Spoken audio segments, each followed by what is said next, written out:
Well, hello, everyone. Super Tuesday is here. I'm Chris Thomas. We've got our phones. We've got our laptops. The numbers are coming in. Yeah, we are ready to reveal those results as they start coming in. I'm Laura Painter. Thank you for joining us. Super Tuesday, just like that. Voters going to the polls in 15 states, including right here in California. The Republican presidential primary. Nikki Haley promising to stay in the race through tonight. And here in California, listen to this. We sadly could break the record for the lowest turnout ever in a primary election. Analysts say voters are not excited about a possible Joe Biden and Donald Trump rematch.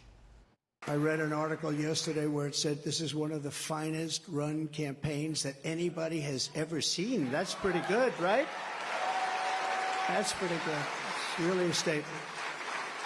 And we have no choice because November 5th, it's right around the corner, November 5th is going to go down as the single most important day in the history of our country.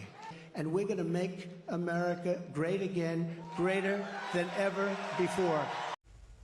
So take a look. The results are coming in, and there you see Donald Trump leading with more than 77% of the vote. As a matter of fact, the AP has already called it for Donald Trump here in California. Joe Biden, they've also called 93% so far. And tonight, I have to tell you, we do have two political experts in with us tonight in the studio. Nathan Berenkin is former chief of staff to then Senator Kamala Harris. And Tamika Hamilton, a former U.S. Air Force sergeant who challenged Congressman John Garamendi in 2020 and 2022. Welcome to both of you. Thank you so much for being here on this busy primary election night. As these results are starting to come in, give us some of your initial thoughts. Nathan, we'll start with you. Well, it is impressive that Nikki Haley won yet another jurisdiction. D.C., not the district, was the first one, but she claimed Vermont tonight, which is going to mean something for purposes of her own deliberations about what her next step is. And what we do know is that in these Republican primaries, while Donald Trump is rolling consistently with huge victories, there is a solid segment of the Republican Party that doesn't want to support him. And where they're going to go come November is anyone's guess. And Tamika, what kind of signal does that send for the Republican Party?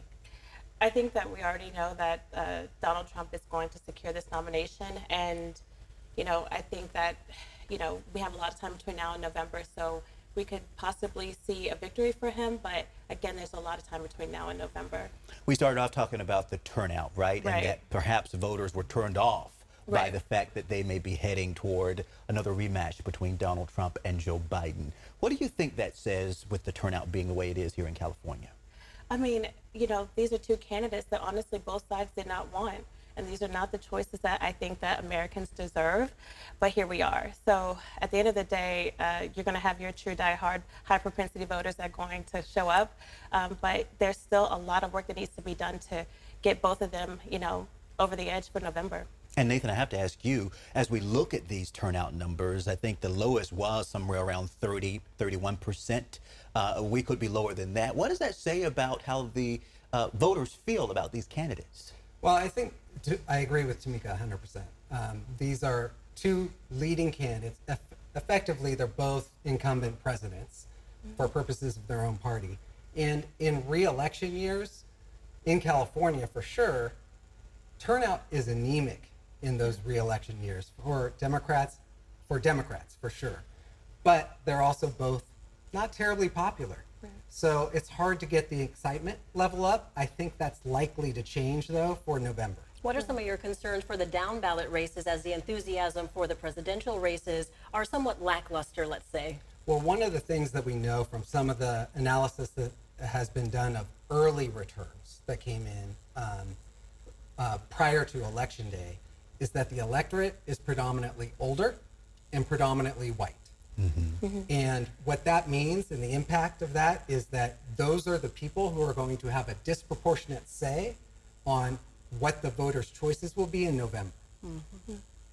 Well, and I have to tell you that there are also some local things that are on the ballot, including Prop 1. If we can take a look at some of the results there. There you see, I mean, this is still very early. This is Prop 1 that would give $6 billion to try and tackle homeless issues, also mental health issues here in California. The no's are winning, but still very early here. I also think we have the Senate results as well, if we can look at those, because this is another big race, Laura. Yes, let's talk about that. So we're seeing Adam Schiff here with 34% and Steve Garvey, a Republican opponent, 31%. Let's talk with our guest here and branch this out. This is the seat to fill the late Senator Dianne Feinstein. It's on the ballot twice. I wonder if that's a little bit confusing for voters as they're seeing that there. Let's toss it over to Tamika. What are some of your thoughts? Do you think that we could get a Democrat-Republican race going on here? Well, we have a jungle primary, of course, but could it be the top two out there, Schiff and Garvey? Yes, it was very unexpected. You know, when I saw that Adam Schiff was, you know, doing all that he can to raise Garvey's name ID, I did not think that they were going to be in a dead heat, but here we are. So, you know, anything could happen. So I do believe that we could possibly have a Republican and Democrat for the first time in a long time. Would that surprise you? It would not, based on how the campaign has been run. I need to disclose, I was a tremendous advocate for Barbara Lee in this particular race. With these early returns, she's not doing very well, and we have a long way to go to figure out what the actual results are going to be in California. It's not going to be tonight in this particular race. It'll be a while to go. But yes, Adam Schiff invested heavily in elevating Steve Garvey, and it looks like, at least based on the early returns, he's getting a return on that investment. Okay, well, while we're talking about this race, let's take a closer look at the voting county by county tonight. Our Brandon Ritterman has what he's following tonight. Brandon, there's a lot of races going on in this primary election. What are you seeing right now? Yeah, so we're just starting to see county results trickle in, even though, as you pointed out, the presidential race has already been called for both parties here in California by the Associated Press. They do that on projections, which I won't get into all the machinations of how that works. But I actually want to take a look back real quick, because we were talking about the antipathy here. And it's just worth remembering that the last time Joe Biden was on a ballot here in our primary, Bernie Sanders actually walked away with California as a victory for himself. So on the Republican side, we'll go ahead and take a look at the Democratic results coming in. We actually have quite a bit more counties coming in. Obviously, no surprise here, Joe Biden's the incumbent. We have a quasi-incumbent in Donald Trump, and you can see he's off to a very handy lead. So it's not difficult for the Associated Press to make a call. We have uniform color on the map, and that actually on the Republican side, I was about to point out, mirrors what we saw in 2016, where Trump handily walked away with California at that stage in the race at that time. We can go ahead and pop over to the Senate race. You'll notice some of the counties were getting staggered results here. But yeah, if we take a look, you can actually see some ideological shift here, which is pretty much going along, you know, the urban-rural divide, at least according to the map as we see it right now. And then we don't yet have any of these trickling in from Prop 1. I'm interested to watch this map throughout the evening as those results come in, because I want to see whether we have an urban-rural split on this question. One of the interesting things about Prop 1 is it's a vote in favor of dedicating a lot more money to the mental health system. It makes some changes to it, but, you know, you could look at this prop in a couple of ways. Is it a referendum on the quality of the mental health care system that we have in California, and are people a little antithetical to wanting to pile more money into a system they might view as broken, for instance? Or are people seeing it as underfunded and wanting to come up with some extra funds for it? So Prop 1 will be interesting to parse. We've been explaining that to you over the last couple of weeks. It's a rather complex question, and it's entirely possible you'll see a lot of undervoting on this question. People just simply skipping it because they throw up their hands and say, I'm not exactly sure. So I'll be watching turnout numbers over the next couple of days pretty carefully as well. Well, when you talk about $6 billion, Brandon, for a prop, I mean, it's a big deal. And especially in this case, when you're talking about mental health. Of course, though, when you're driving into work every day, going to the grocery store, it's hard to miss some of the mental health challenges that we see when it comes to the homeless crisis. Exactly. Millions and billions of dollars have been thrown at this problem. People want to see results. We'll see if Prop 1 is something that people support and vote on, and we're waiting for those results to come in on a massive problem. We got the homeless crisis and mental health crisis here in the state, so it's definitely one to watch as lawmakers try to find solutions for it. I think we want to get now to our Andy Judson, who is out in the field. Those polls have closed tonight, but we're trying to get those results in slowly but surely. Andy is in Sacramento County. So Andy, talk to us. I know you're getting a behind the scenes look at this whole process, and you're learning something about folks who have perhaps received multiple ballots. Yeah, Chris and Laura, whether you voted in person, by mail, or by that ballot drop box for my Sacramento County voters, your ballot ends up right here in the building. And so when it comes here, you'll take a, sorry for 1 second, there we go. And when it comes here, you'll see that it comes, if you're voted by ballot drop box, you'll see it comes right back here. This is where it comes. These fine folks here, everyone cheered right when the 8 p.m. hit, so the ballot stopped, but then they got right to work. You can see they sorted all of these ballots over here to the left so quickly that they're waiting for those next batches to come in. But we have one report of people receiving multiple ballots. So we talked with our Sacramento County elections official, Ken, about that. Take a listen. We've heard of people receiving multiple ballots. Why is that? So there are a variety of reasons somebody might receive more than one ballot. They could change their voter registration in some way. They could change their address, and maybe they received their ballot when it went out on February 5th, and then they move and they get a new, change their address, they get a new ballot at their new address. If they are a no party preference voter and they wanted to vote in one of those parties or one of those primaries that doesn't allow crossover voting, like the Republican Party or the Green Party, that would also initiate a change. They'd receive another ballot. So there are a few reasons why somebody might receive more than one ballot. And so if you receive more than one ballot, does that mean that you can vote more than one time? It absolutely does not. One person, one vote. You can only cast your ballot once. So don't try to vote twice. And can you speak to why people can't vote twice, even if it's maybe the same signature? So the first ballot that we receive that matches your signature is the ballot that gets counted.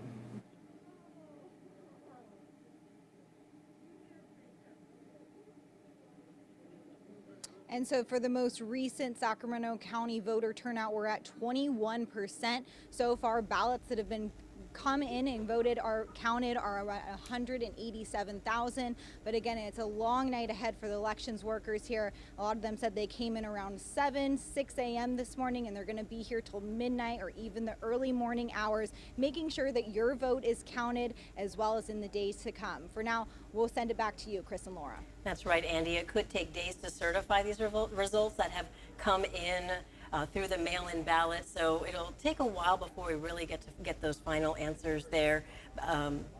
We want to get now to our Becca Habiger, who has been tracking the Sacramento mayoral race as well, and then we have Jeannie Nguyen too. But let's start with Becca. She's at a watch party, I believe, for Dr. Flo Kofer. Yeah, Laura, you know, a lot of excited supporters here for Dr. Flo Kofer, or Dr. Flo as she goes by. That's despite the fact that just a few minutes ago, with 12% of the ballots returned and counted, at least in the results, the initial results, we're seeing Flo Kofer is squarely in fourth place at this point. The top three, Dr. Pan, Steve Hansen, and Kevin McCarty, are all within 300 votes of each other. Flo Kofer is more than 1,000 votes apart from the third place person. But again, as Andy mentioned, it's still very early in the night. You know, this all kicked off with Dr. Flo, this whole mayoral race, because she was the first candidate to declare her candidacy. That was back in April. Now this public health professional joins three others as the top front runners. She joins former Sacramento City Council member Steve Hansen, current Assembly member Kevin McCarty, and former State Senator Dr. Richard Pan. The other two candidates are U.S. Marine Corps Captain and personal trainer Jose Antonio Avina II and Asset Protection Manager Julius Engel. Now this afternoon I spoke with current Sacramento Mayor Darrell Steinberg. He and political analysts I've spoke with say the top two vote getters who will go on to the November election could be any combination, likely of the four front runners. Here's how Mayor Steinberg breaks it all down. You know, one candidate for mayor is calling for fundamental change in the direction of the city and towards a more progressive side. And it'll be interesting to see how Dr. Kofer does. There are other candidates who are, again, backed by the business community, one in particular, former Councilmember Hansen. Senator Pan has a little bit of that profile as well, who are saying that some of the views of the business community in terms of homelessness and other issues, that must be the policy of the city. You have Assemblymember McCarty, who brings an array of experience from the legislature, who I think I would describe him as more center-left. He emphasized the fact that Sacramento's form of government, council manager, means the mayor's vote is just one among 9. He says while the mayor can set the tone and be the face of the city, it ultimately takes consensus among a majority of council members to get things done. So Mayor Steinberg is also closely watching the races of the open council districts too. Now we have team coverage on Sacramento's mayoral race. ABC10's Luke Clary and I are covering the various watch parties throughout the city as candidates see the results roll in. Keep in mind with 4 front runners and with predicted lower voter turnout, we'll find out about those numbers shortly. It really could be anyone's race at this point. Those top 2 vote getters we might not know until some of the mail-in ballots dropped in those blue post office boxes today and yesterday finally arrive at the county, and the county poll workers count those. So again, we could know the top 2 vote getters in the mayoral candidates race tonight if the split is very far, but at this point, I'm looking at the results that just came in. Richard Pan is in first place, Steve Hance is in second place, Kevin McCarty's in third place, and again, they are all within 300 votes of each other, and only 12% of those ballots are included in these results. So there's a lot more to watch with this race coming up. We'll be watching it closely and bring you the latest results tonight at Late News tonight at 11. Our Becca Habegger live for us tonight. We'll check back in throughout the evening. Keep in mind, 9 candidates are running to replace former City Council member Sean Laloy in District 2. You may remember he was forced to step down. Our Jeannie Nguyen is following that race for us tonight and joins us live with the latest. Hey, Jeannie. Hey, Chris. Right now we are at Roger Dickinson's watch party, and bear with me, it is loud here, but I'm going to step out of the way so you can take a look now.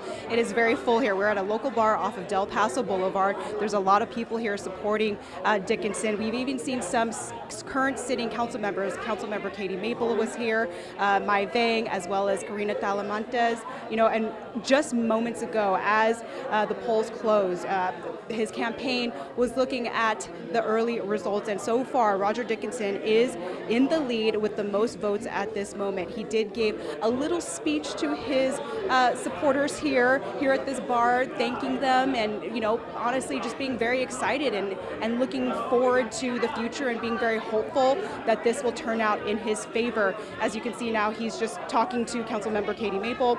A lot of his constituents and supporters, business owners are here supporting him. Again, there are 9 people running for this seat though, so it is still very early.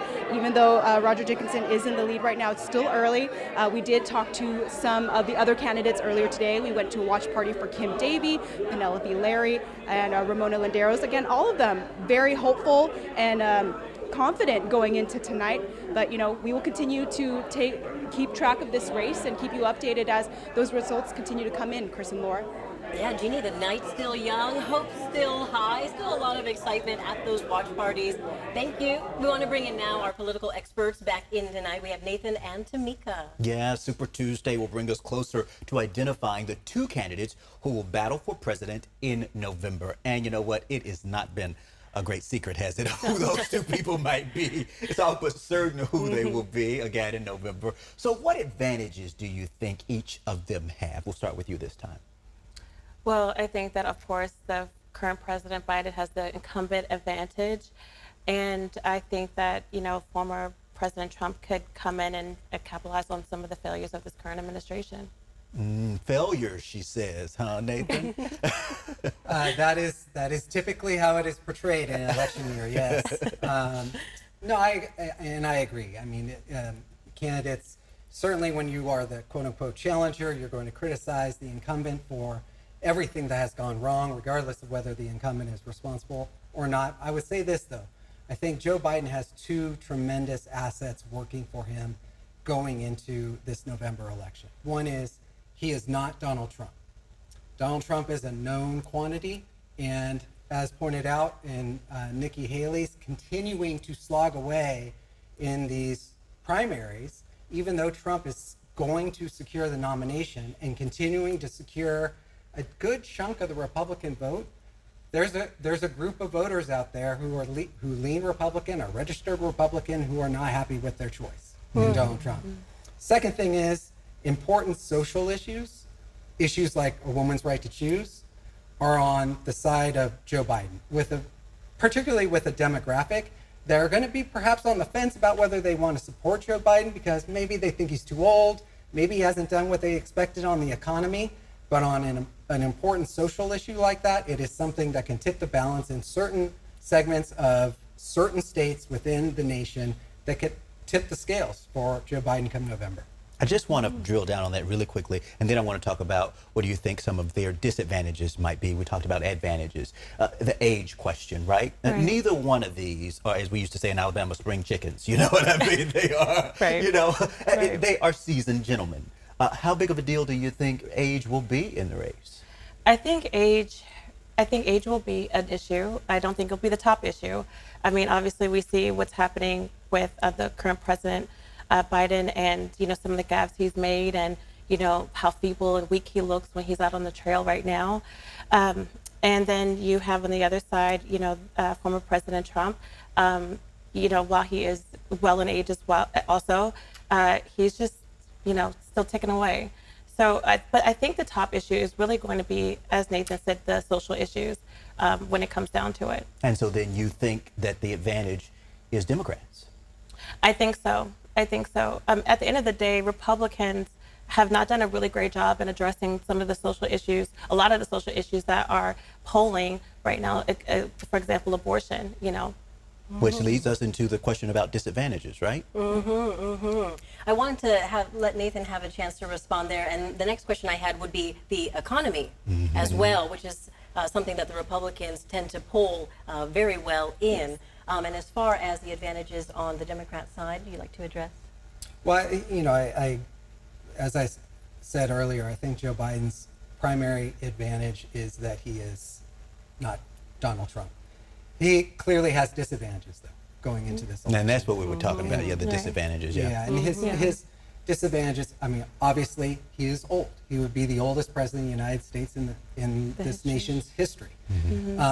But I agree with Tamika, this election, you know, I was watching some commentary, as we mentioned earlier tonight, there's a preordained outcome that we have, Trump versus Biden in the November general election.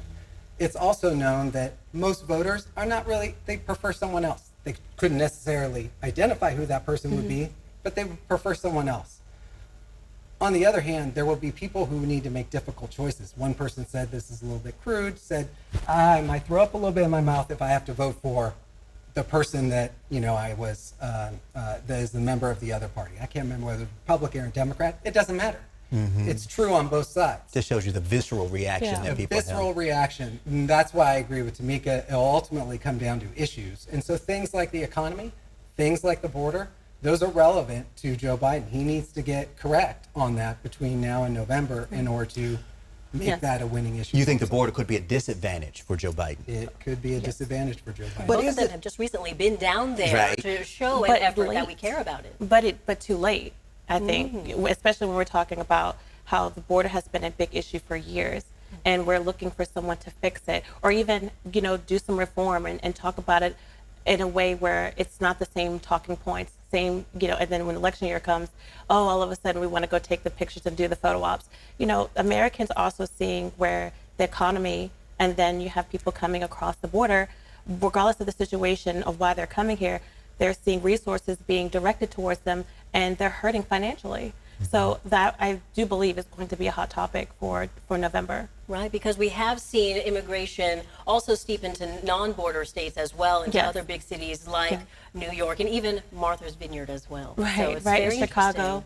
And you see city council, you know, people coming to city council and making comment and saying, we've had issues for so long, and then then all of a sudden this influx of new people come in, and then things are done very quickly and overnight to support them. Seems to me, though, it's becoming a political football, right? Like, hey, you said this, you did that. We have this bipartisan bill that we're trying to pass. You know, Trump tell your folks to get out and vote for this bill that we've done. You know, and Trump saying, hey, you put me back in there and I'm going to deport or do these types of things. It's almost a political football at this point. So I agree with you. I would only quibble with one thing, and that is it has not become one. It It's has always been been one yeah. for quite Yes. some time. Now, I will say, though, and that's to our collective disadvantage that has become that. And I need to know that Joe Biden, one of his very first bill proposals, Steve Miller was talking about this on Fox News the other day, one of his very first bill proposals was to put forward comprehensive immigration reform. And it met with the same fate the last 24 proposals for comprehensive immigration reform have faced, and that is death. It went nowhere.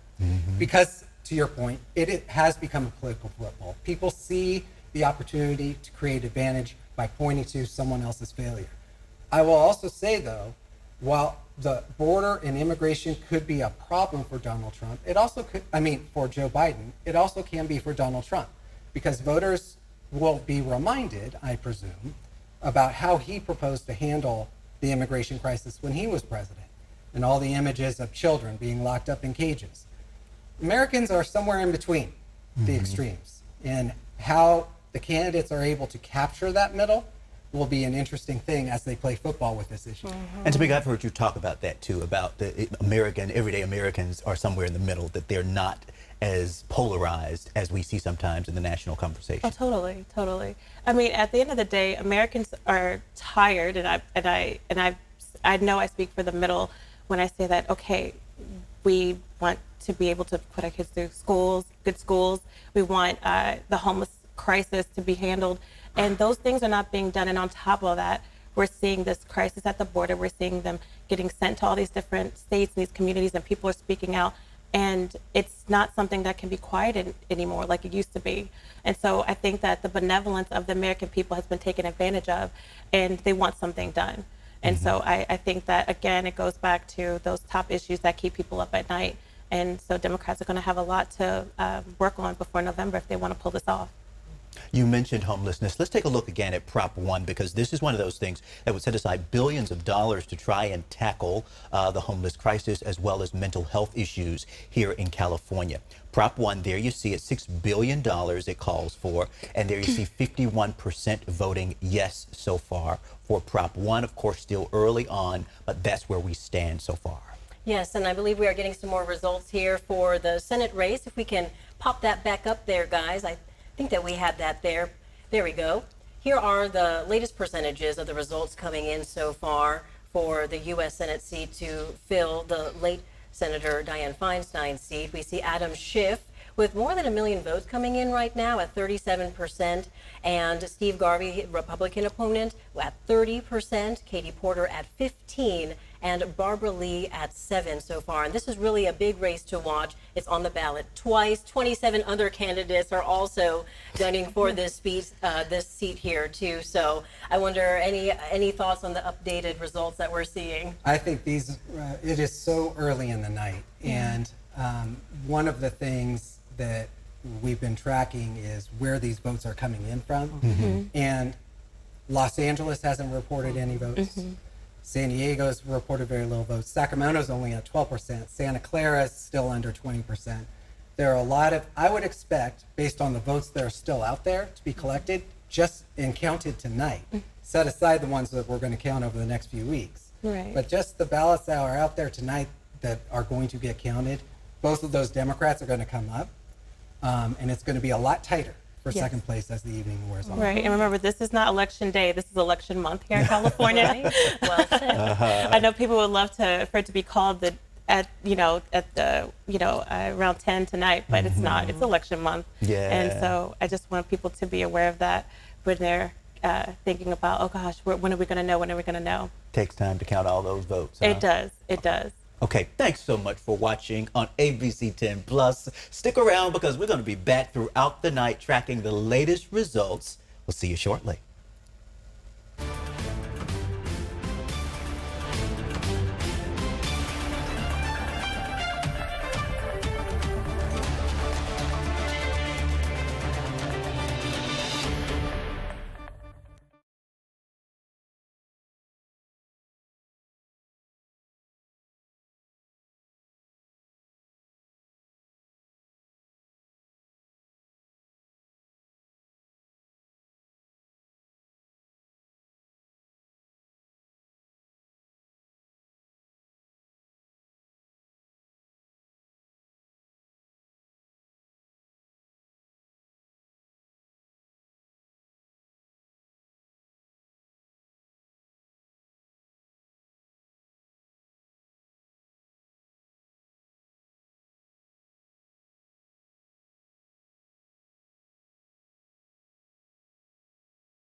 Welcome to a special Super Tuesday coverage with ABC10 and ABC10 Plus. We are streaming live right now. Good evening. I'm Laura Painter. And I'm Chris Thomas. Thanks for joining us. The results are starting to come in as we speak. If we can, I want to take a look at what just came down. The AP saying Adam Schiff and Steve Garvey will advance to the November election. Tonight, we do have two political experts live in studio with us to just kind of talk about some of these results. Nathan Berenkin is former chief of staff to then Senator Kamala Harris. And Tamika Hamilton, a former U.S. Air Force sergeant who challenged Congressman John Garamendi in 2020 and in 2022. Welcome both. Thanks for joining us again. So the last time we spoke, we were just starting to get some results in, and now we're starting to see even more so some initial thoughts on the U.S. Senate race. Tamika. Yeah, I think that with the Republican and Democrat primary, advancing to the general election, I think there's going to be some excitement on the Republican side, to raise money and to possibly get more people coming out to California to see him advance in the general election. And your response, Nathan? Well, I think this is a credit to the strategic thinking of Adam Schiff and his team in securing, if he gets to face Steve Garvey in November, this seat is Adam Schiff's. Speaking of which, Steve Garvey is speaking right now live. Let's take a listen. When I say I will bring common sense and compassion to Washington, I'm only thinking about you, the people. We, the people, will tell Washington what we want, and you'll use my voice. When I get to the Senate, I'll always put you people before party politics. And I'll go to D.C. to build a consensus. And you know what it's time for?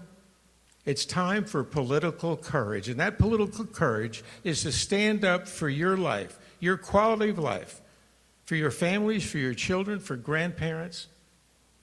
And when I get back to Washington, that first day, we'll start going to all 99 senators, reaching out my hand, and asking them to work with me for the best interest of the people of these United States.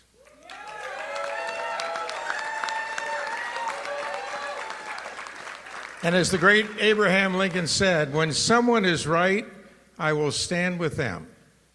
And when they are wrong, I will move away from them. In closing, I say that tomorrow is the first day of the rest of this campaign. And the days after that will be challenging. But I feel as excited, as confident, as optimistic as that young boy back in September 1st of 1969. Who was called up to the Dodgers, went to the clubhouse, and put a Dodger uniform for the first time, and my dreams came true.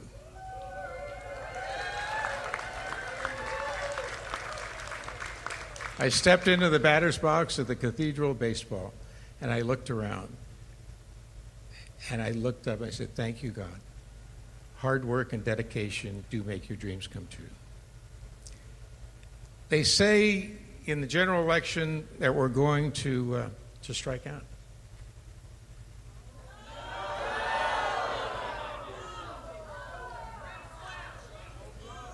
You know what that's from? That's from the crowd that believes in the status quo. Well, Ronald Reagan said that's Latin for the mess we're in. Well, know this. It ain't over till it's over. We've got to the starting line, and that quote you all know is true in baseball and it's true in politics. And my opponent has been advertising that he wants me, and he's mistaking kindness for weakness. Remember that old saying, be careful what you ask for?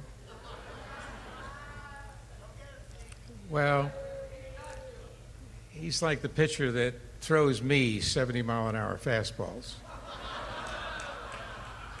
and then watches me run around the bases. I can't thank you enough, all of you here tonight, throughout California and throughout this. It ain't over till it's over. Republican Steve Garvey commenting tonight after the AP calls it, saying that Adam Schiff and Steve Garvey will advance to the November elections. We've got our team here analyzing these results. We also have Prop 1. This is the other big thing tonight, where we're looking at if voters will approve $6 billion to try and tackle mental health issues and homeless issues across the state of California. And there you see, still early, but we have about 53% of folks saying yes, 1.5 million votes for that so far. So let's get over to our Brandon Rittiman now, because he's standing at the big board to help us take a closer look at some of these numbers, Brandon. Yeah, and particularly you were just talking about Prop 1. You can see a bit of an urban-rural divide on this question as you look at the map of where those yes and no votes are coming from. But this doesn't exactly tell the whole story. I really like this map system that we have, because I can actually turn on a heat mode right here, and you can see it's showing you just how far in the yes or no those different counties are. And when I turn that on, you can see that it's a lot closer to even than meets the eye without that heat map. And really, I think what's happening here is there's a lot of voter confusion around Prop 1. We've taken pains over the last few weeks to explain exactly what it is. But it's hard for people to make up their minds about it, because it is additional money for mental health, but it's also additional money that doesn't exactly have a plan for spending that money, a concrete one. It just says it'll build more facilities for mental health, but not a list of where those facilities are going to be, nor does it have a plan to pay for all of it. So this is really an issue. It's an unfunded mandate, really, for the legislature to come up with, I think, about $300 million or so a year for 30 years to pay back the $6 billion in bonds. So anyhow, you can see just how close that is. I want to take out of this for a second. We've been talking about that Senate race. And here again, you can see a pretty interesting divide. I'll show you what that looks like on the heat map. But right along the coast is where Schiff is doing really well. Steve Garvey winning in traditionally Republican counties. Not perhaps too surprising there.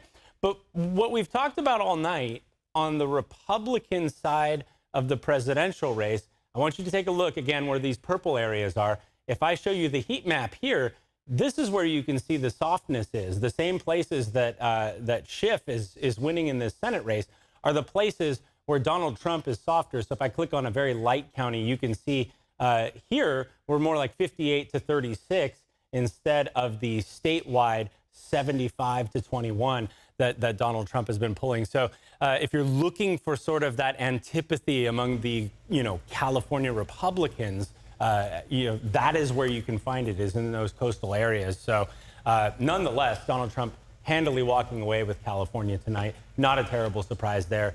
And as we've been talking about, Joe Biden, who's an actual incumbent, doing even better. His heat map looks the same as the map. Pretty even. Brandon, we thank you so much for that analysis. Again, a big race tonight, as he's been talking about, is that race to fill the seat in the U.S. Senate. ABC 10's Alicia Machado joins us live in studio with the latest big news tonight. Alicia. Well, Chris and Laura, both ABC News and the Associated Press project Adam Schiff and Steve Garvey will move on to the general election in November. Schiff, a Democrat, has served 12 terms in the House of Representatives. He's a senior member of the House Judiciary Committee and is known for leading the first House impeachment inquiry into President Donald Trump. Steve Garvey, a Republican who you may know for his baseball career. He says his campaign focuses on public safety, education, and quality of life issues, as you heard him speak about just moments ago. We heard from his competitor, Adam Schiff, as he voted in Burbank this morning. Take a listen. They're looking for someone in the Senate that will take on the big fights, will defend our democracy, but also knows how to get things done. Will deliver more affordable housing, more affordable child care. Senate seat for California opened after the death of Democratic Senator Dianne Feinstein, who held the seat for the past 3 decades. Governor Gavin Newsom chose LaFonza Butler to fill the vacancy, but she is not seeking a full term. In these early totals, Schiff and Garvey are ahead of candidates Katie Porter and Barbara Lee. This is a race we will continue to keep an eye on as more votes are counted. Chris, Laura. Alicia Machado live in studio for us tonight with that update. Thank you. Let's turn now to the race for mayor in Stockton. We can see right now Tom Petty leading in that race right there. Yeah, it's something that we've been following throughout the evening. ABC 10's Gabriel Porras is live at Stockton City Hall. He's been following this race. What are you learning about this race tonight for us, Gabriel? That's right. Still a lot of votes left to be counted, but we have a better picture now of who has the best chance at taking the mayor's office in the building here behind me. We just talked with the frontrunner, Tom Patty. He's leading with 34% of the vote, with 13.9% of votes counted. His mood was optimistic, but not surprised. He says he is sure that he will come in first or second place tonight and head to that runoff election in November. I feel fantastic. I have an entire team, a lot of volunteers. They put in the extra effort, and a lot of supporters that we've worked hard to make sure that their voices is being heard. Now, we talked to the candidate in second place earlier, Christina Fugazi. She is not holding a watch party tonight, but also said she was confident that she'll be the candidate going against Patty in just a few months. There are 4 other candidates in the running here. Dan Wright is in third place as of now with 19.31% of the vote, followed by Jesus Andrade and Jessica Velez, and then Shaquille Ahmad. As we get more updates here from Stockton, we'll be sure to pass them along to you here. Our Gabriel Poor is live for us tonight. Gabriel, we thank you, sir. You know, the other place that's voting for mayor is Sacramento. We got to talk about those numbers. There you see them on your screen. Richard Pan leading with 25%. Steve Hansen at 24%. And this is really a close race. Just look at everybody just kind of huddled there together on your screen. Let's look at some of the other races that we have for us tonight. I know that we're also tracking some of the city council races, for example. Do we have District 4? Here's District 2 right now. There you see the results coming in. Here is District 4 with some of those results as they are coming in. We're finally starting to get some of the numbers coming in. And keep in mind, the city council race for District 4 is shaping up to be very interesting. They had a new challenger after the redistricting process. That's right. And our Devin Truby joins us live from one of those campaign parties. Devin, tell us where you're at and what the vibe is like as these results start to come in. Sure, Laura. We just left current city council member Katie Valenzuela's party a few minutes ago and have made our way down to challenger Phil Pluckybaum's party. And both candidates telling me they're feeling good about their races and confident they could get that seat. But take a listen to what Pluckybaum had to say a few minutes ago about claiming that early lead. That's a pretty large lead. We'd never expected to see a lead that big. We caught up with challenger Phil Pluckybaum at his campaign party and earlier today during one final round of canvassing. He wanted to run for city council, but it was the redistricting that put him up against Valenzuela. We asked him if he still feels the same as he did almost a year ago, that he's in this race because he wants a seat, not because he feels Valenzuela is doing a bad job. My hope is that we can run positive campaigns and give the voters 2 good choices. I think we did that. We were reasonably successful in making sure that the messaging, at least that came directly from our campaigns, was good and positive. However, current city council member Valenzuela feels differently. The people supporting my opponent really went out of their way to spend a lot of money to mislead my district about my record, about what I've done with my time, about how we've worked. And so we had to spend a lot of time working hard to overcome all that corporate money. District 4 is comprised of parts of Midtown, downtown the WX corridor, and with the redistricting, now parts of East Sacramento, making homelessness a main issue. City Council member Katie Valenzuela feels the way to solve that issue is by having more safe state communities. The challenger, Phil Pluckybaum, wants to have a better partnership with public health. Chris, Laura.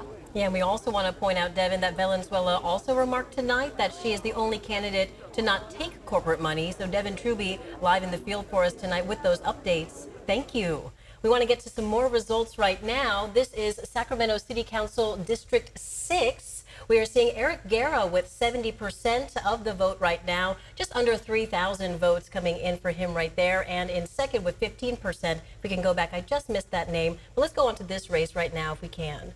Yeah, this is Sacramento County Supervisor District 4 race. There you see on your screen some of the results. Remember, these are still early votes, folks, but this is giving you an idea of where things stand so far. We're also, of course, tracking the big Senate race, right? I mean, that is what a lot of folks have been talking about. This race, I'm told, even rivaled the presidential race when it comes to ad spending and things of that nature. So let's bring in our panelists again. When you first came in, Tamika, you said you would be surprised if the Republican ended up in the top 2. Yes. You still surprised? I am still surprised. I'm still surprised, but because I just thought that Katie Porter would pull through, to be honest. She's an incredible fundraiser, and she has an incredible name ID. And so I just thought that she would pull through. But we see that the voters want something different.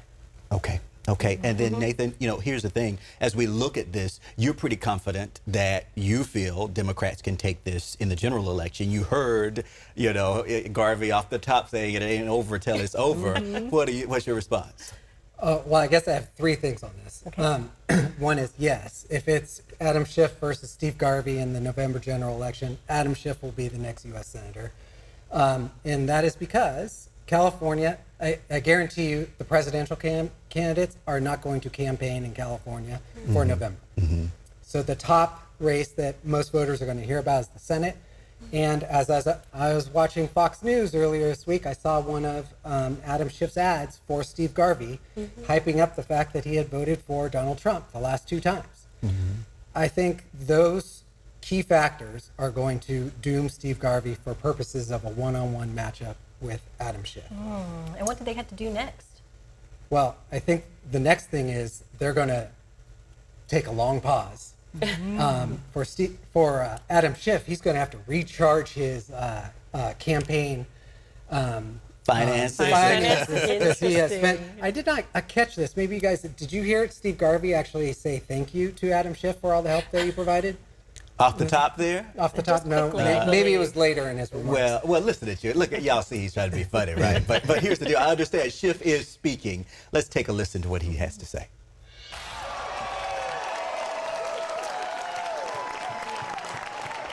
So a little over a year ago, we kicked off this campaign, and I won't say it was without its bumps along the way.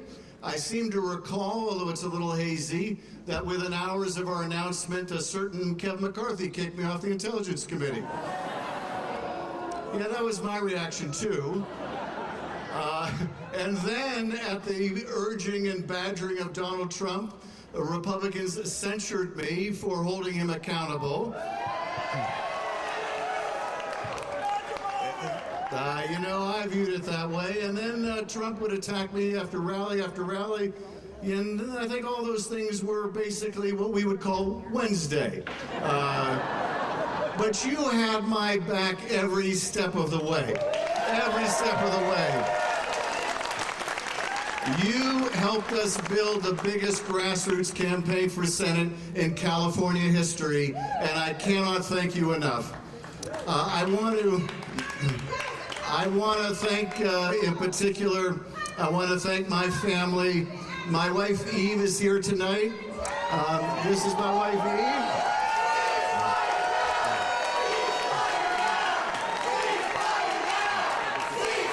I want to thank.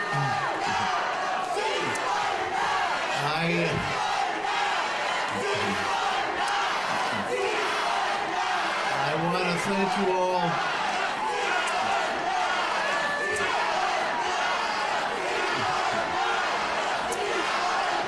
Thank you all so much.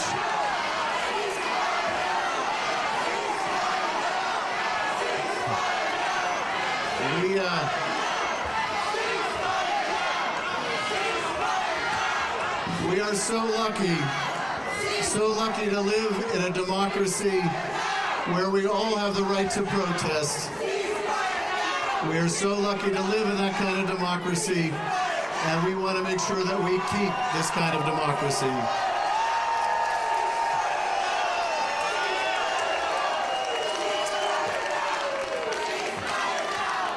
So you had a chance to meet my wonderful wife Eve.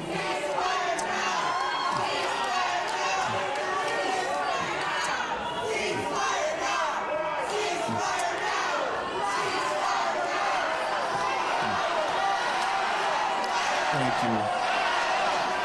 Thank you.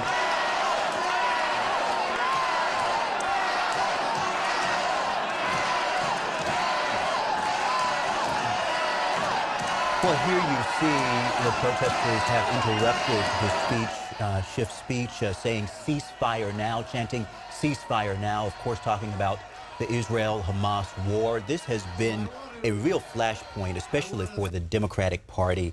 There you see the results, though. Adam Schiff leading so far. Steve Garvey, the Republican, in second. The AP saying that they will advance to November. Let's bring back in our panelists. And so here we have this, of course, will be a national conversation. We saw this also with the president, where people were voting uncommitted in one of the primaries, you know, to try and send a signal that, hey, we need to respond to what we're seeing with this war. What message do you think this sends on a night like tonight? I think it's a reminder that this issue is something that is very important, obviously, in the Middle East. It's very important globally for our global political health, and it's really important here in the United States in the outcome of this election. And both candidates for President of the United States, and certainly any candidate for federal office, is going to have a good answer to this question. What troubles me about this, I guess, is two things. One is we did see an uncommitted vote in Michigan. They have a rich tradition of voting uncommitted in Michigan, and actually they put together this big campaign, but there's only 2% more that voted uncommitted against Biden than voted against Obama when he was running for re-election in 2012. I don't mean to diminish the cause. It is very, very real, as we're seeing right now, and Adam Schiff is certainly experiencing right now. But the other point is this. What is the difference between the two leading presidential contenders on the Israel-Gaza issue?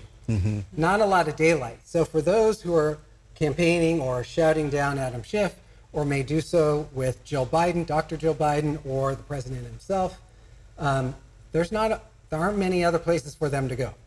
Well, and Tamika, talk about that. Where is the GOP on this topic? I mean, we have seen a lot of back and forth protests all across the country. How do you think Trump is going to respond to this? You know, that's a really good question. And right now, I really don't have the answer, to be honest with you. I think right now we're going to see a lot of people more or less skirt the issue until they have to really confront it, especially as we get, closer to November. I hope that at the end of the day, they listen to the protesters, they listen to the voters and their concerns. But right now, I have not seen a strong stance or solution from the GOP. So this is an issue where maybe both of them are disadvantaged in some kind of a way in getting their message out and listening to the voters as well. So both parties can really step up their game. Where do you see that they need to, the Republican Party particularly? At the end of the day, the Republican Party has so many issues when it comes to the social issues that people are facing right now in our country. And what they have to do is just be committed and drive the message home, regardless of what it may be. But right now, I just see when it comes to, for example, we talk about abortion, the economy, they, more or less blame everything on the Democrats versus actually having their own message for people to believe in. So. Nathan, I thought you, as we were in commercial, you made a good point. You said you wonder, because, I don't think it's a secret that Schiff wanted to try and pump up, Garvey so that he could go against a Republican in the general election. But you were saying you wonder if he did too good of a job. Well, I was just looking at the results, and to your point that you've made repeatedly, wisely, it's very early. But the vote gap there were two questions about the U.S. Senate race on today's ballot. One was for the full 6-year term, starting next January. The other is to fill the balance of Senator Feinstein's remaining term between now and November, or maybe January. That vote's pretty close. There's only 100,000 votes separating Adam Schiff and Steve Garvey right now. Now, it's quite likely that Adam Schiff's going to expand that lead substantially, but he should hope that he didn't do too good of a job pumping up for the short term, at least. For the short term, because then that would have dramatic consequences in the U.S. Senate, because you would again have a 50-50 U.S. Senate split evenly between Republicans and Democrats, which would then make the Vice President, Kamala Harris, the deciding vote for the remainder of this year while they're trying to run for re-election. And I know you were saying earlier that you are a data man, and looking ahead to November, well, this is something that you're very interested in here. And you've been bringing a lot of good data to the table here. As far as, looking and the evolution of their campaigns into November, any predictions considering the image of the parties too that are also evolving? And you made some good points, Tamika, on that too, the different images of the parties as they evolve with the global issues and local issues. It is so hard to say what those will be right now. Because Tamika, I don't know if you'll agree with me on this. It's like everything is such a foregone conclusion, it seems like, in this primary, about Biden ultimately being the Democratic nominee, Trump ultimately being the Republican nominee. We know there are going to be issues that are talked about: immigration, the border, abortion, a woman's right to choose, the economy, who's done more to help which segments of the economy or not. All of those things are going to be real.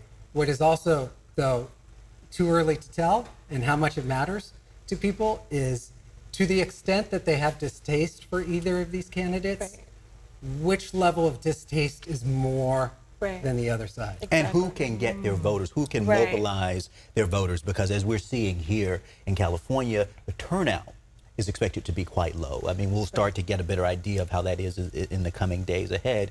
But as you're looking at what you're seeing today, what are some of your thoughts? I think, because I love data too, just like Nathan, and I also love the finance part of it, because, you know, that fuels, the more money you raise, the more outreach.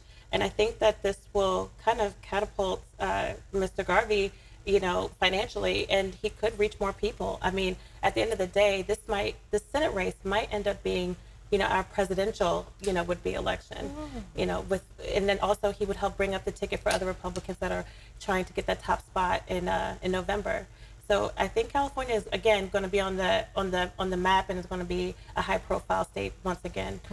Across the nation, all eyes on California once again, and both of them have a lot of name cachet. Yes, yes. Well, I was just going to say, how big a deal is, you know, the celebrity factor, right? Oh, you know, when you look at what we're dealing with here, you think about the governor, you know what I mean? You think about people Republicans who have been able to come into what is a normally Democratic space and actually do well. Do you think Steve Garvey is that guy? It's not self-evident from the debates he participated in, but maybe there's a switch he can flip that will make him more like the governor. But he seems a little bit more subdued than that. One never knows. One never knows. I think it is tough. I mean, there is a very clear path for Republicans to reclaim control of the U.S. Senate. And it is actually a very easy path for them. This happens to be one of those classes where it's a very tough slate of U.S. Senate elections across the country for Democrats. And California is not part of that map. I was about to say, California was not, at least originally, right? Not part of that map. I'm saying there will be other investment priorities that I think will be tough for Steve Garvey to overcome. If money matters, but I don't know. I mean, he's got some money himself, you know what I mean? If he needed to, he could get in to try and fund his campaign. You were surprised. You see your guy is now stepping up. He's now heading to the general election. Do you think he can pull it off? You know, anything can happen. Anything is possible. I mean, you know, that is not a ringing endorsement coming from a Republican on the table. She's still in shock. I'm still in shock. But here's the thing. No one thought that California would decide the congressional races. I mean, holding Congress, holding the House. No one thought that. You know, so with John Duarte and Kevin Kiley, they called those races. I mean, they called, you know, Republican taking control of the House. And so at the end of the day, I think anything is possible. It's going to be a hard battle. We're going to have, you know, some break right now because obviously they ran a hard race up until this point. And then the summer is going to be lagging because, you know, kids are going to be out of school, people are going to be preoccupied. But right after the summer, it's going to be busy, you know, for both campaigns. So, you know, I always encourage people on both sides of the aisle, please vote, please make your voice known so that at the end of the day, you have the representation that you deserve. Yeah, we're starting to get those results. So I think that it's starting to get a little more appealing, a little more juicy as we're starting to see things not narrow down a little bit, right? I just want to get a quick reaction to Prop 1, if there are any surprises there for you all. $6 billion for mental health here in California. The vote is yeses are winning as we speak. We've got like 40 seconds left. A quick 20 seconds for each of you all. What do you think? If I'm on the yes side, I'm very happy with this situation right now. A lot of the strong supporters, I would expect, of Proposition 1, those votes have not yet been counted, are not reflected in these results. So I think there are because your big population centers like LA and San Francisco. Exactly, big population centers and people who are going to be inclined to support this measure. So we'll see. Yeah, I am honestly a little bit disappointed because you know, given the track record of, for example, big cities like San Francisco and Sacramento, and how poorly the money was spent and no audits on, you know, where things went, and honestly, things got progressively worse for homelessness. So I just didn't imagine that people would want to put forth another measure to spend more money, to be honest. They want something to be done about They want these something issues. to be done. They want reform. Okay, well, we are out of time. Stick around, though, because the results are still coming in. We'll see you live on ABC 10 on the TV at 11 o'clock. Bye, y'all.